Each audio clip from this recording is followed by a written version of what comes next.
Perfect. All right. Rogers, it's a pleasure to have you here. It's a pleasure to be here. Do you mind if I get a picture of us real quick? Sure, Is go that for it. okay? All right. Yeah. All right. I gotta get the camera out of the picture, but I don't think I can. All That's okay. right. Oh, thank That's you for awesome. having me. I'm very interested to learn about what you've been up to recently, as well as your time in the 90s, as we're dope nostalgia and we're really dedicated to that era. I love Um, I love that era. It's a great era, and I love that that's what you do. That's Dave. It's amazing. I love it. So I'm oh, really happy to be here. sweet. Now, I've been reading up on your bio, and it mentioned that in 2012, you put out your very first solo album. I did. I did. I put out an album called R&B Pop Writer, and Mhm. that was kind of the thing that got me really going again. And we'll talk about my past and everything, but I took a big break from like the age of 24 to like 36, like just thought I was too old for this.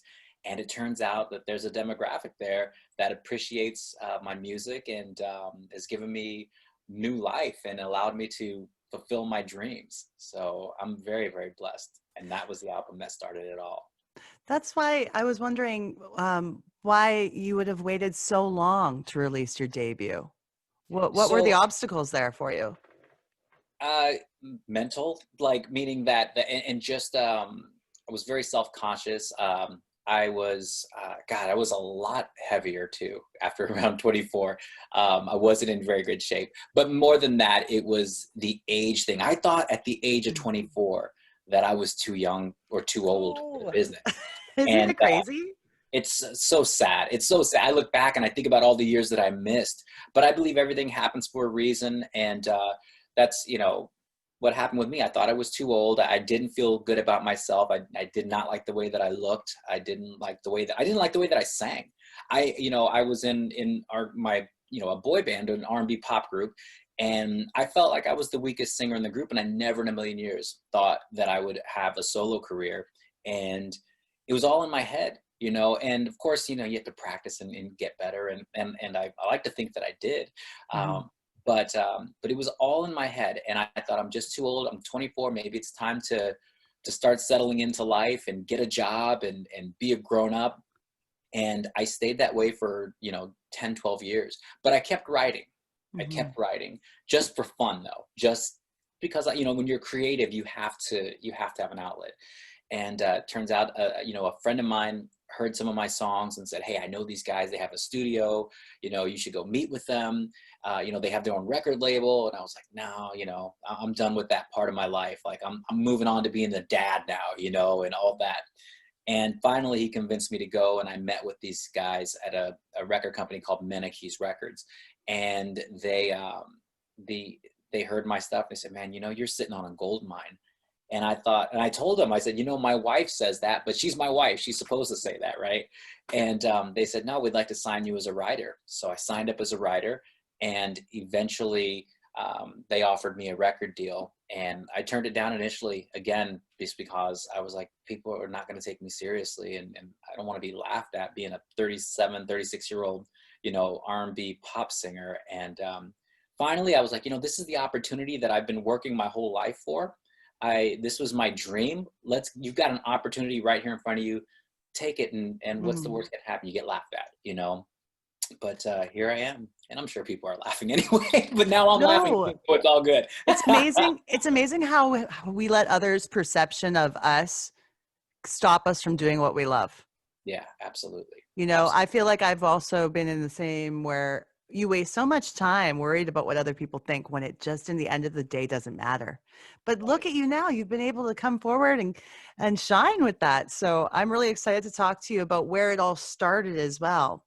Absolutely. Your experiences in music in the 90s, where did it begin? Well, I actually started in the late 80s. When I was 14, I Yeah. started my own pop group, and it was me and my cousin and a neighborhood friend. And we weren't very good, but we were. And to us, we were, But looking back, I'm like, oh God, we were horrible. Why would anybody ever let us on stage? But I got to thank my family for that, because we got our start doing. My dad, he passed away a few years ago, but the band, him and my uncles had a band, and the band still plays actually. Mhm. uh, and they would let us perform at their intermissions. And that's when we started kind of like, you know, building up our little fan base, and we'd have all the little girls running up to the front of the stage. And it was such a great time. But we didn't focus a lot on the honing of the craft. Like we were more just, I guess we just didn't know it. You know, we were learning stage presence, and we didn't focus on the singing as much because we didn't know that we couldn't sing that well. We thought we were doing just fine until you go back and look at that. But then eventually as the group, you know, grew, my drive just kept going. I wanted to take this more seriously, and the other guys didn't as much. And so we, you know, members came and went or whatever until we solidified the final group, which was called Slow Motion.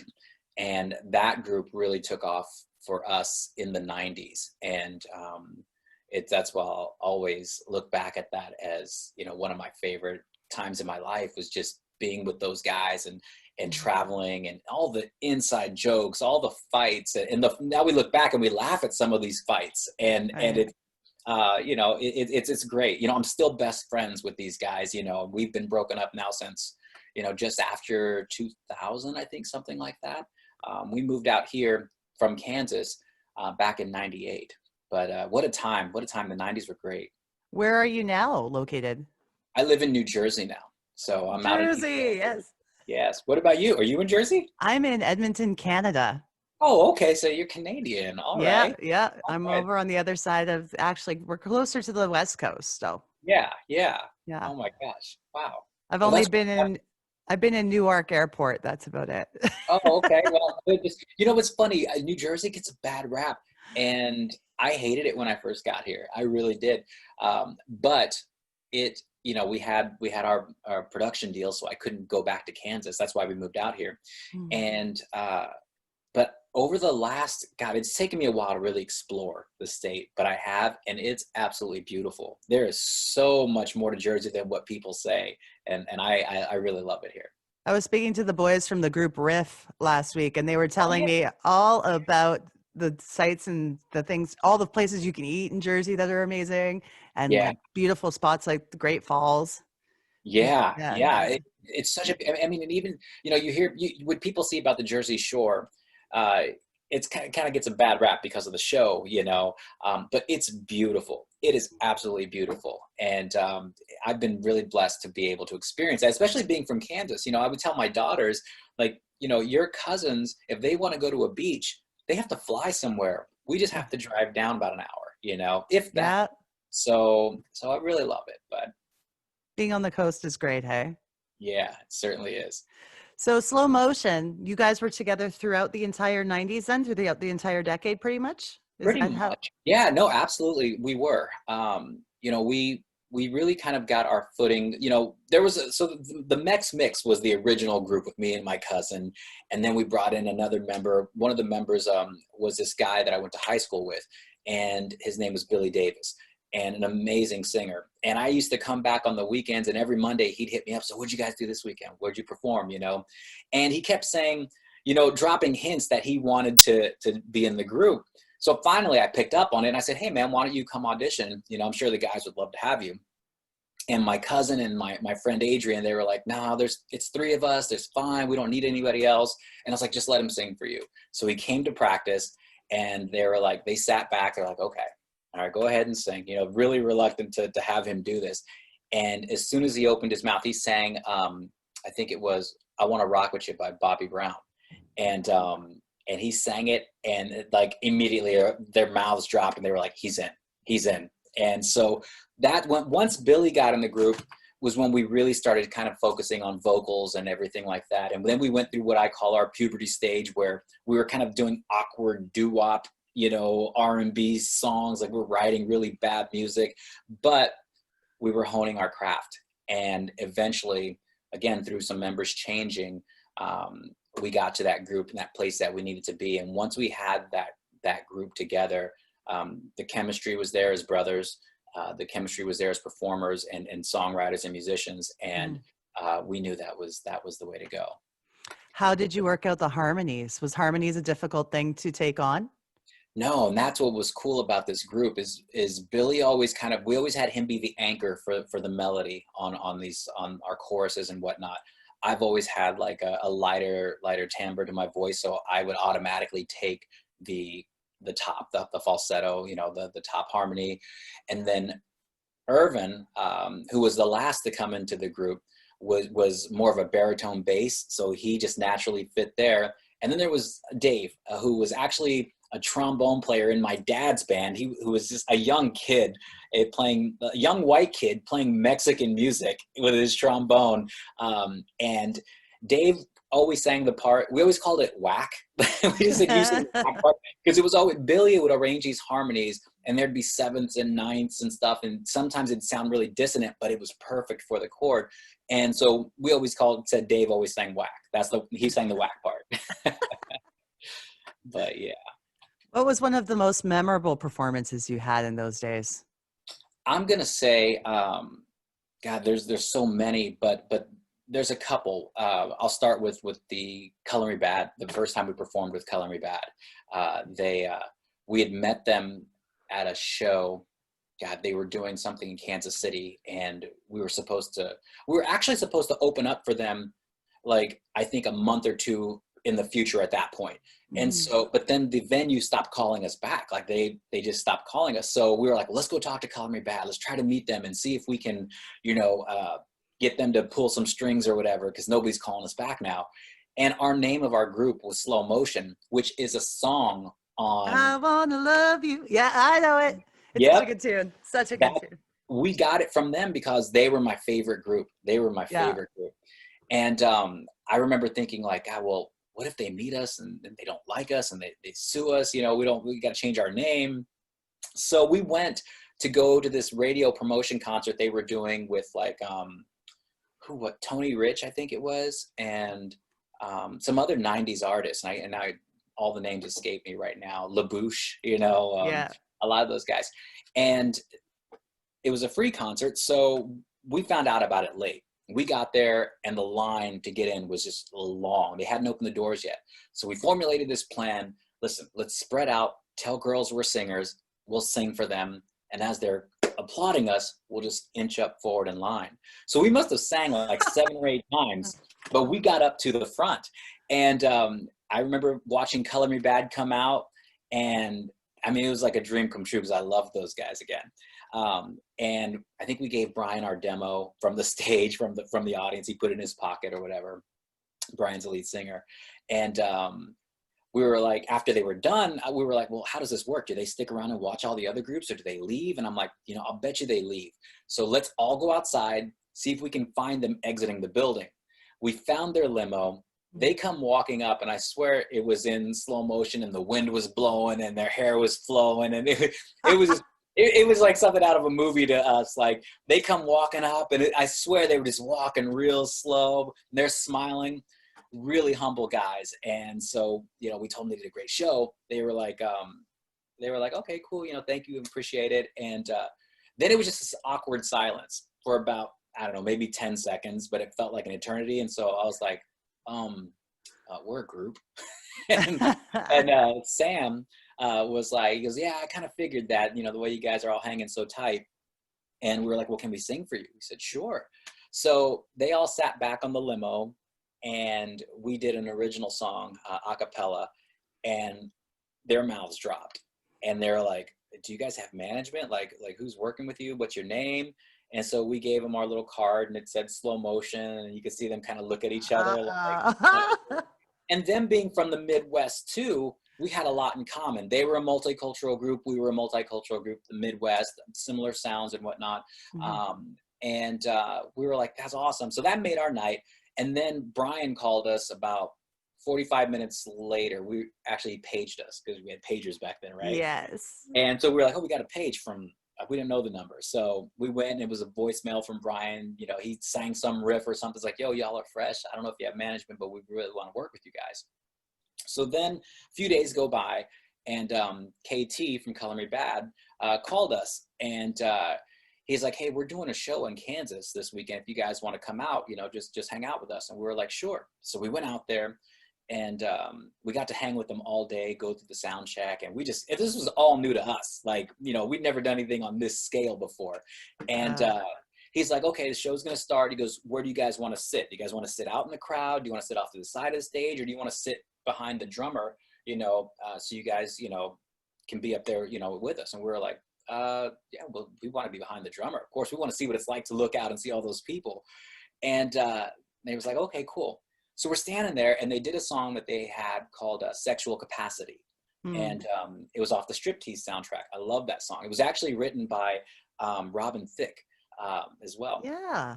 And so anyway, they did the song, and then Brian started talking about their upbringing and their big break, and how, they met Bon Jovi and performed for him at the movie theater, and they mentioned Kool and the Gang, and then how they helped them. And he said, now we're going to give someone a chance. They're like, ladies and gentlemen, slow motion. And we were like, shit, that's us.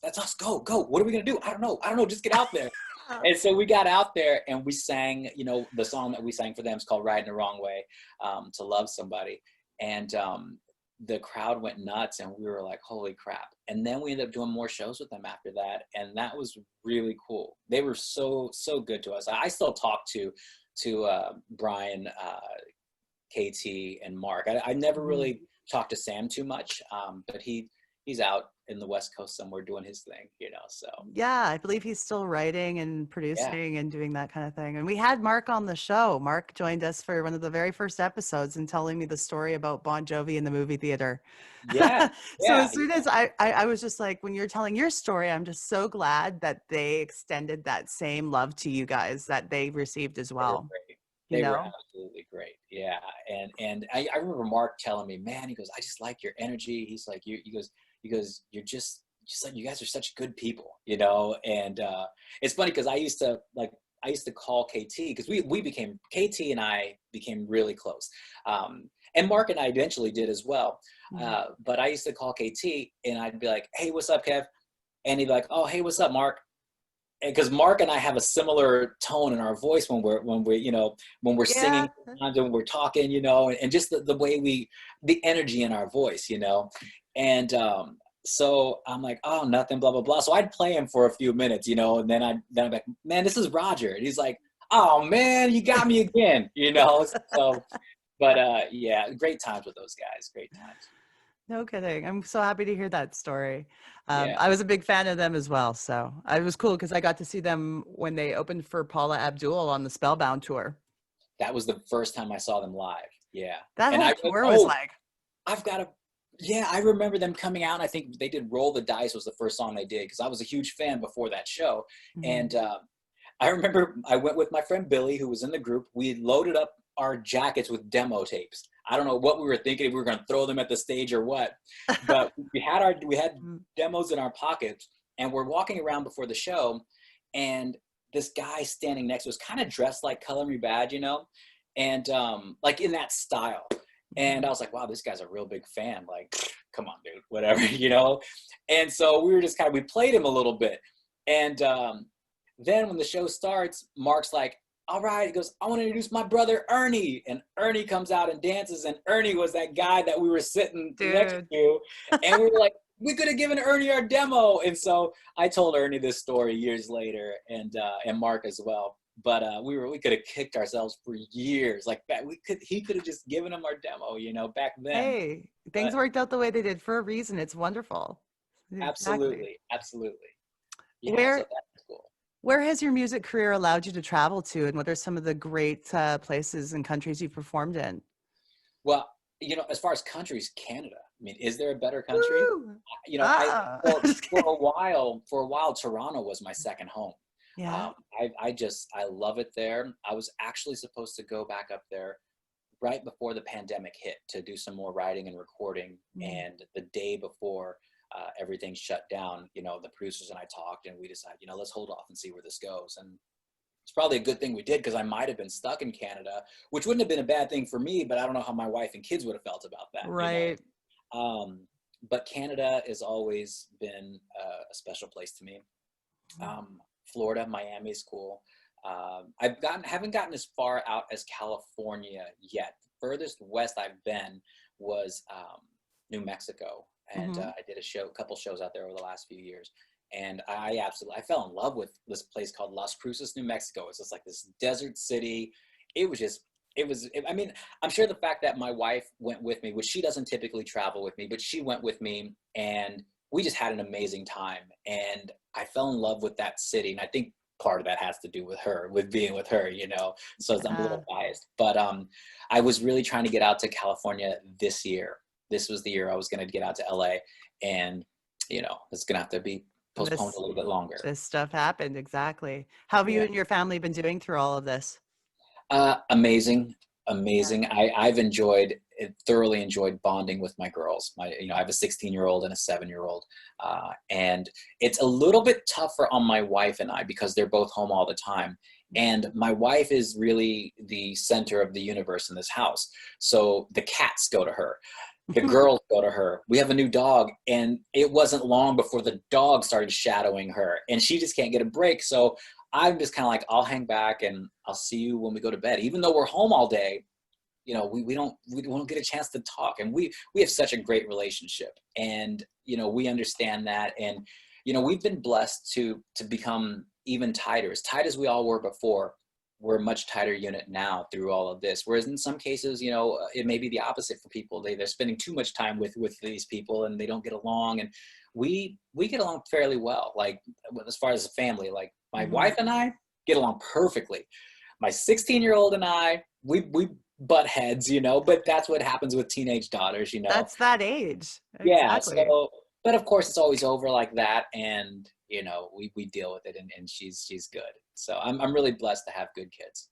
Absolutely. Yeah, no, this has been trying times and really put a test on people's ability to bond with their family or their loved ones. So, yeah, absolutely. I I'm think glad things are going well.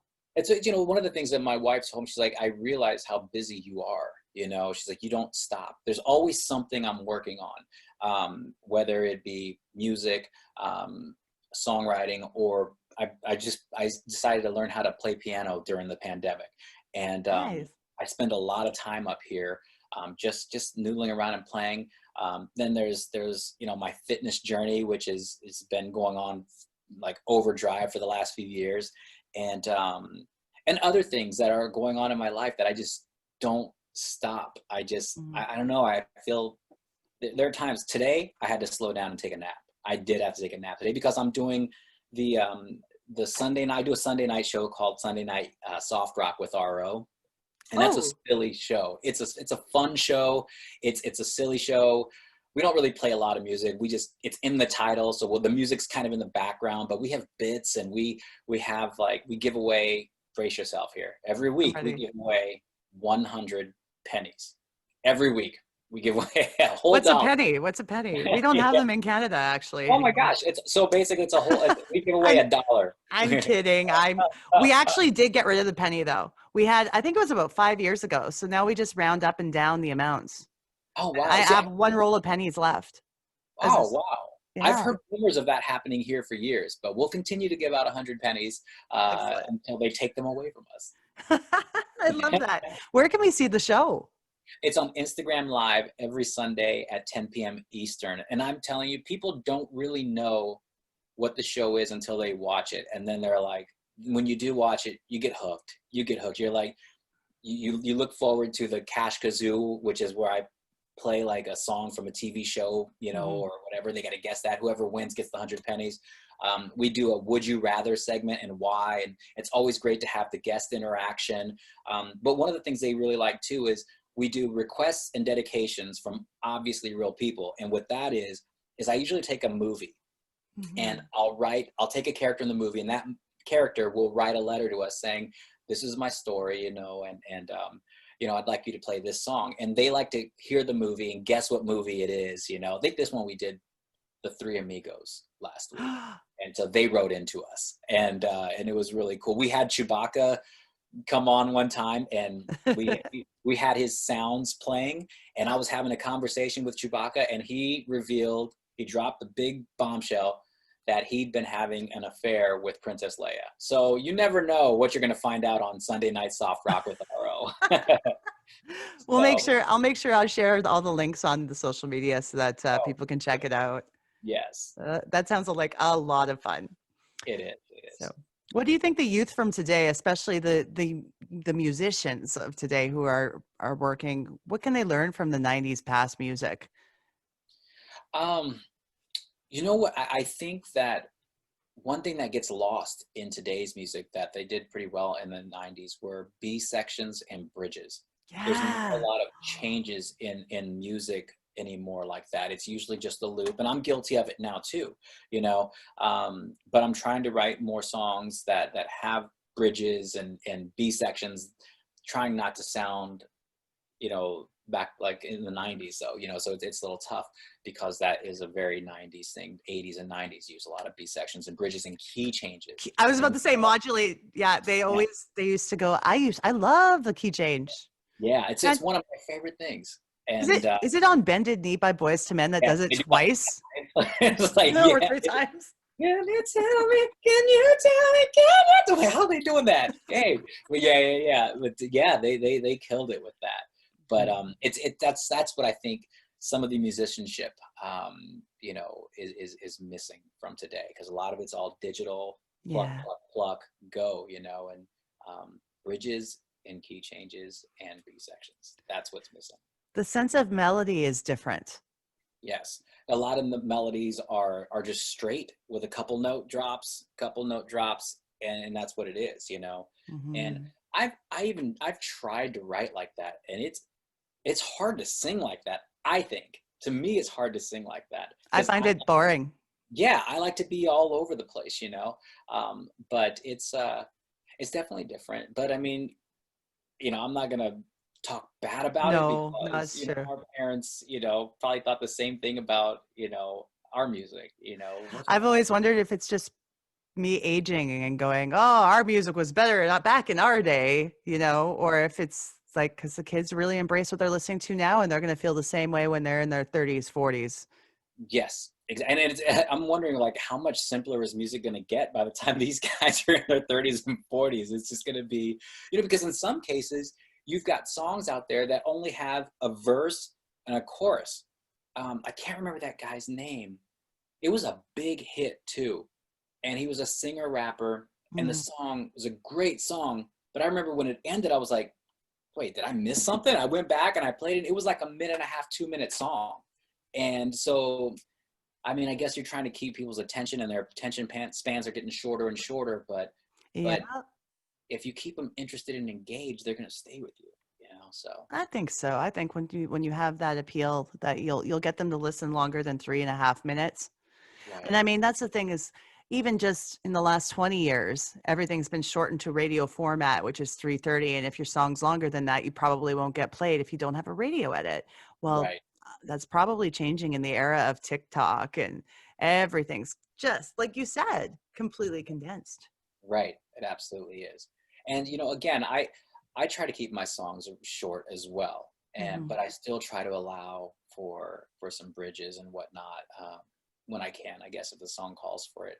But I don't know. Hopefully they come back, because I love those changes. I love Me those too. changes. So I'm in agreement.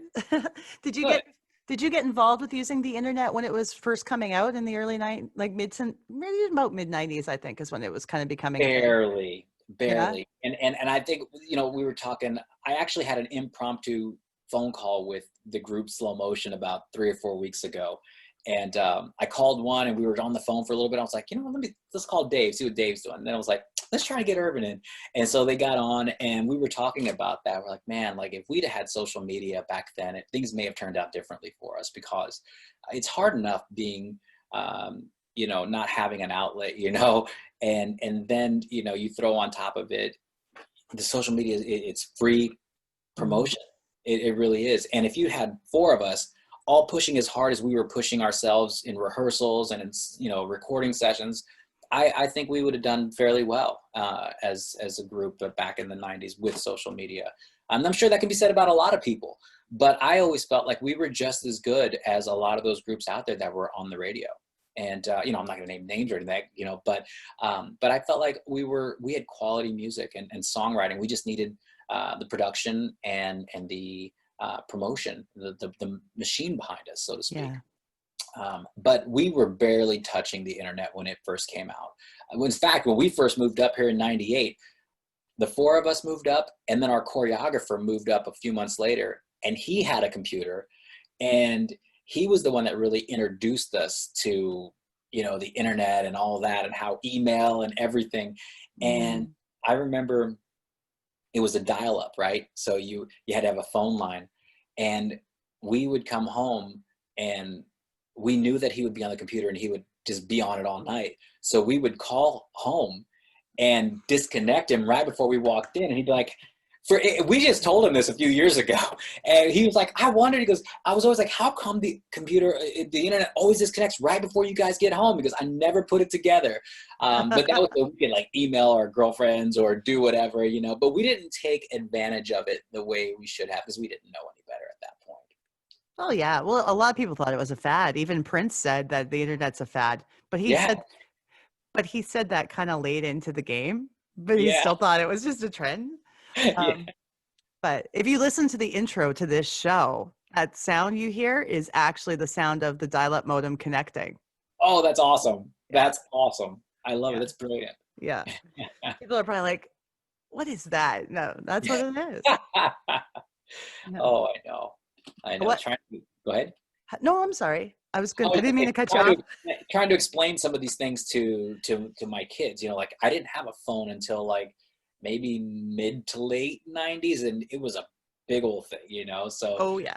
yeah, they don't get it. No, and there was the pagers, definitely, like you discussed earlier. I did definitely have a pager way Yeah. before a cell phone. Yeah. Have you always been a natural performer, or did you go through stage fright, or how do you feel on stage?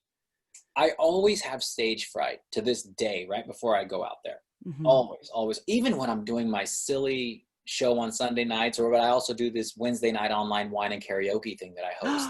And it's so fun. We just did we took a hiatus this summer. We just did our first one back last night. And it's great. But all day long, I'm like, I'm convincing myself, I don't want to do these anymore. I don't want to do these anymore. I'm done. I'm done. And then the light goes on and I'm like, hey, and I'm like, oh, I'm so happy I did it. I never want to stop these, you know, but Mhm. all day long, even on Sundays for my show with no pressure, there's no pressure on that show because I do whatever I want. But I'm always like, I think this is the last one. I don't want to do it anymore. And then the light comes on. But it happens with performing, definitely. You know, I get the butterflies and I'm like, what am I doing? Why am I doing this? I don't want to do this. I don't want to do this. And then I get on stage and I'm like, oh, so happy I did that. But I've wanted to do this since I can remember.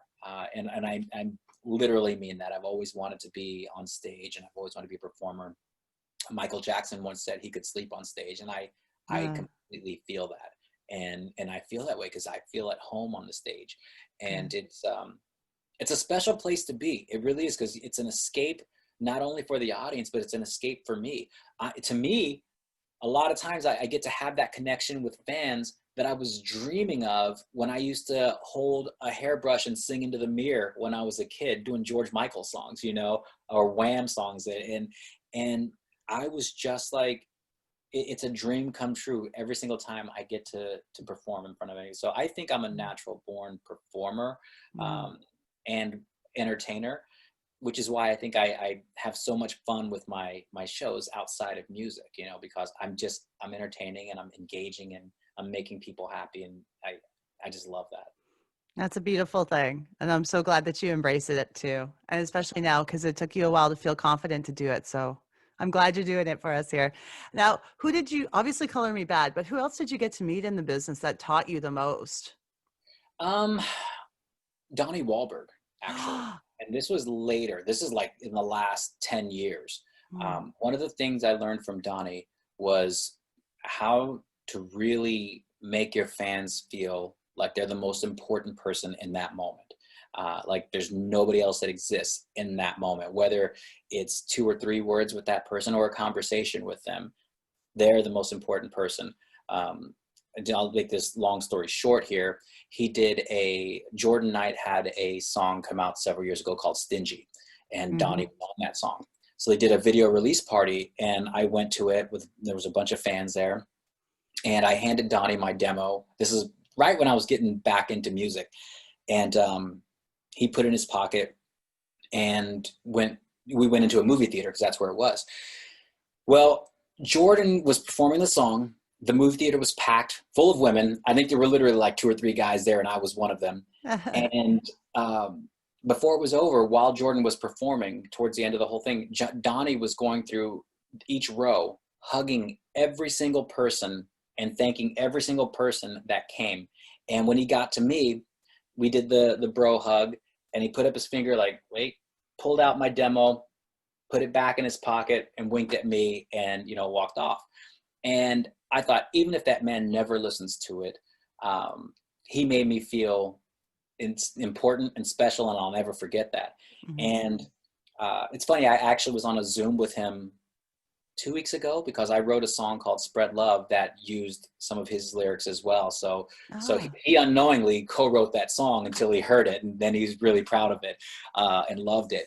But we were talking about this story, and I kept calling it a shitty demo. I was like, yeah, this is a shitty demo. And after a while, he's like, he goes, I got to say, Roger, he goes, I'm not calling it a shitty demo. You're the one saying it was a shitty demo, And I'm like, he's right. But what a guy. What a guy. He has such an incredible energy. And it's funny because when in their heyday, he was the badass of the group. Like everybody's like, oh, Donnie's so bad, but he's like such a lovely human. Such a sweetheart, really down to earth guy. Mm-hmm. So Yeah, that's who has probably had the most influence on me outside of Color Me Bad. that's wonderful. What goals are lying ahead for you now as we're coming out of 2020 and into the future? What do you intend to do? I want to get better at piano. I want to be able to perform and play in front of people. That's something. So I want to be able to sing and play together. That's just a personal goal. Professional. I definitely want to get out some more music. Like I want to get touring again. I want to get out and do shows. So I'm hoping things pass quickly with all of this, because it's been too long since I've been out there, and you can't. It's harder and harder to make money off of just selling music now because of streaming. Streaming has really cut into us artists paychecks. We don't get it's like it's great because you have everybody has access to it, but you're not making as much as you were before. So hopefully we get out there and do some shows. I'm hoping that I can do another cruise. We had a cruise that was set up to leave in October, and it was the RO cruise. It was going to be our second one, and I was so excited about it, but unfortunately we had to cancel it. So I'll be trying to look into when we can do the next one. So those are some future things down the road. But I'm excited for these things for you. And I also, if you come up to Canada, I'm going to get you hooked up here so you can play one of our venues. I would love that. Love I would that. love that. I would absolutely love that. I've never been to that coast of Canada. So Beautiful. yeah, that's what I hear. Come see the Rockies. It's just. Oh, I would love to. I would love to. All right. Well, it's been a pleasure chatting with you today. I want to end it on a little bit of a fun little thing where it's like you have to pick which two of the two that I mentioned is your favorite. Okay. If you had to choose. Okay. So I'm going to start with Whitney or Mariah. Oh gosh, depends on the time, but I think overall I'm going to say Whitney. All right. Bryan Adams or Bruce Springsteen? Whew. Brian to me. Yeah. Brian. Blink 182 or Green Day? I like Blink. Mm-hmm. I'm going to give the edge to Blink there. Nirvana or Pearl Jam? Wow. I actually like Pearl Jam's music better, so I'm going to go with Pearl Jam. Okay. Britney or Christina? Again, timing is everything on that. I used to always pick Christina, so I'm going to say Christina. I love it. I love it. Thank you for playing my my little game there. And I love it. I love it. Oh, and real quick, I just want to let you know, because of your show here, what I've done is I started a SoundCloud page for slow motion. So I just put up a song, just one song right now. And over the next, every couple of weeks or so, I'll probably add a new slow motion song because I know some of my fans are curious about that and they've always wanted to hear what this group sounded like. So I've got a song up there. It's called, you just search Slow Motion, Believe in Me, I guess is the song I put up there. I wrote that song when I was 19, I think. And Wonderful. yeah, it's a beautiful song. So hopefully people will go check that out. It's a free download. So Is it okay if I share a clip of it on the show too? please, absolutely. And I'd like Absolutely. to share your new music as well, like your newer music, Yes. and Yes. we'll sprinkle some clips into the show, and we'll make it nice. It'll be good. Perfect. Absolutely. Yeah. So when I do publish it, I'll give you a shout ahead of time, or just tag you in the social media so that you know it's coming out. Perfect. And yeah, it was a pleasure. Absolute blast talking to you today. You as well. You take care. Thank you for the opportunity. Take care of Yeah. yourself. All right, you too. Bye, Roger.